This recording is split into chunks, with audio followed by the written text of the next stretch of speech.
ইতালির রোম থেকে ঢাকাগামী বিমান বাংলাদেশ এয়ারলাইন্সের একটি ফ্লাইটে বোমা হামলার হুমকি ঘিরে পুরো প্লেনে তল্লাশি চালানো হয়েছে। তবে এতে বোমা ও বোমার সদৃশ্য কিছু পাওয়া যায়নি। বুধবার দুপুর 12:30টার দিকে হজরত শাহজালাল আন্তর্জাতিক বিমানবন্দর সূত্রে এ তথ্য জানা গেছে। সূত্র জানায়, পুরো প্লেন তল্লাশি করে কোনো বোমা বা বোমা সদৃশ্য কিছু পাওয়া যায়নি। যাত্রীদের সব ব্যাগেজ চেক করা হয়েছে, কোথাও বিস্ফোরক বা কিছু পাওয়া যায়নি।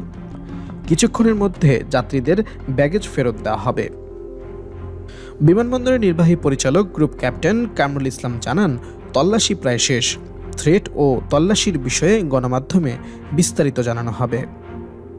প্রসঙ্গত, ইতালির রোম থেকে ঢাকাগামী বিমান বাংলাদেশ এয়ারলাইন্সের একটি ফ্লাইটে বোমা হামলার হুমকি দেওয়া হয়।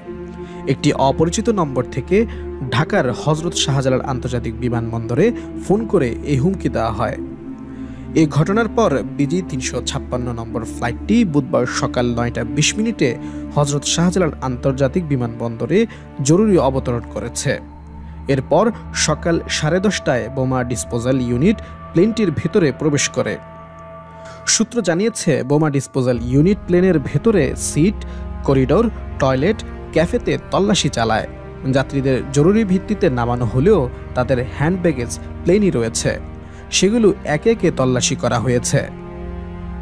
এছাড়া যাত্রীদের টার্মিনাল ভবনে রাখা হয়েছে, কাউকে ইমিগ্রেশন করতে দেওয়া হয়নি। এয়ারক্রাফটটি পুরোপুরি নিরাপদ ঘোষণার আগ পর্যন্ত যাত্রীরা টার্মিনাল ভবনেই থাকবেন।